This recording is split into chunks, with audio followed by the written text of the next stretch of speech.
नमस्कार, मैं हूं साहिल कुमार। आर्यावर्त टाइम्स देखना शुरू कर दिया है आपने। आपको बता दें कि आज जब संजय जायसवाल प्रेस वार्ता में कहते हैं कि वन नेशन वन इलेक्शन को पास किया जाए, इसका मैं अनुरोध करता हूं, तो आपको बता दें कि मृत्युंजय तिवारी ने इसके जवाब में कहा है कि अगर आप वन नेशन वन इलेक्शन को पास करने की बात करते हैं, एक ही समय में राज्यसभा और लोकसभा की चुनाव की बात करते हैं, तो अलग अलग जगह पर अलग अलग जो है राज्य में जब सरकारें गिर जाती है, जब बहुमत नहीं आ पाता है, सरकार नहीं बनती है, तो बनती है, गिरती है, बनती है, टूटती है, तो उस बीच आप कैसे काम कर पाएंगे? तब वन नेशन वन इलेक्शन कैसे काम करेगा? जरा क्या कुछ कह रहे हैं मृत्युंजय तिवारी, आप पहले उनको वीडियो में सुनिए।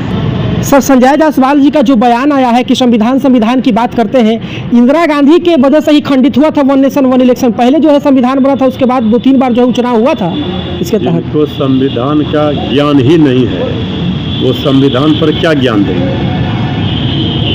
ये चैन क्यों टूटा वन नेशन वन इलेक्शन पर, इसके बारे में पूरी जानकारी रखनी चाहिए। और फिर नहीं टूटेगा इसका क्या गारंटी है? अगर किसी राज्य में बहुमत की सरकार नहीं बनती है या किन्हीं कारणों से वहाँ सरकार गिर जाती है, तो फिर ये क्या करेंगे बताएं?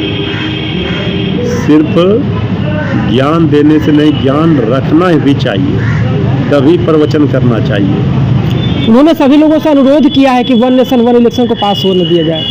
वन नेशन वन इलेक्शन की चिंता है तो जिस दिन वन नेशन वन इलेक्शन का बिल पार्लियामेंट में आया तो बीजेपी के 20 सांसद क्यों गायब थे? व्हिप जारी था। तो जो बीजेपी अपने पार्टी में पहले जो है सर्वसम्मत बनाए ना एक राय, वन नेशन वन इलेक्शन इनके कहने से हो जाएगा? जो गृह मंत्री जी का बयान आया था, उसके बाद लेकर काफ़ी जो है उनका विरोध किया गया। उसके बाद बिहार सरकार के और भाजपा कोटे के मंत्री नितिन नवीन ने कहा है कि अगर इतना ही लगाव था बाबा साहब से, तो भारत रत्न क्यों नहीं दे दिया गया था उस समय? देखिए, बाबा साहेब भीमराव अंबेडकर जी का अपमान नहीं सहेगा हिंदुस्तान। इनके ज्ञान देने से कुछ नहीं होने वाला है।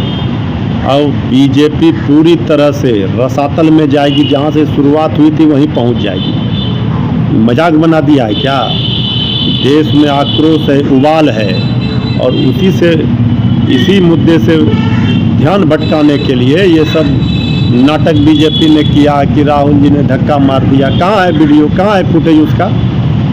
दिखाए निकाल के। इसको लेकर के भी कहा गया कि एक बुजुर्ग सांसद को धक्का देना संविधान का अवहेलना है। कि पहले चुनौती है कि पहले निकाल के दिखाए वीडियो ना।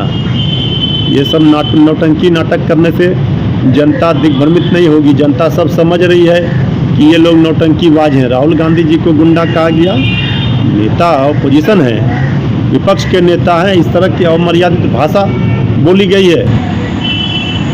जी हाँ, अभी आप राष्ट्रीय जनता दल के प्रदेश प्रवक्ता मृत्युंजय तिवारी को सुन रहे थे, जिन्होंने साफ तौर पे कहा है कि वन नेशन वन इलेक्शन कैसे खंडित हुआ था, क्यों हुआ था, इसकी जानकारी संजय जायसवाल को नहीं है। और ऐसे ही प्रेस वार्ता में कुछ भी कह देने से नहीं होता है, उनको पहले जानकारी लेनी चाहिए। उसके बाद उन्होंने कहा है कि लोकसभा में जो अपोजिशन लीडर है राहुल गांधी, उनको इस प्रकार से कहा जाता है कि वो धक्का मुक्की करते हैं, उन पर आरोप लगाया जाता है। तो ये प्रकार की बातें जो है अनर्गल बरर्गल है, और एक एलओपी यानी कि ऑपोजिशन ऑफ लोकसभा को जो है इस प्रकार से नहीं करना चाहिए। वो विपक्ष के नेता है लोकसभा में, और इस प्रकार से उन्हें कह के उन्हें अपमानित किया गया है, इस बात को कहा है मृत्युंजय तिवारी ने। उसके बाद उन्होंने कहा है कि बाबा साहब का अपमान नहीं सहेगा हिंदुस्तान। जी हाँ, बाबा साहब उनके लिए जो है प्रेरणा है, सबके लिए प्रेरणा है, और उनका जो अपमान किया गया है उसको हिंदुस्तान जो है कभी सहेगा नहीं। और बात जब आप इंदिरा गांधी की करते हैं, तो जो भी चीज़ें कैसे हुई थी पहले आप उनको जानकारी ले लीजिए। तो इस प्रकार के वक्तव्य के साथ हमारे साथ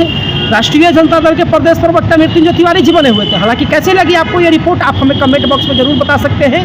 साहिल कुमार की रिपोर्ट।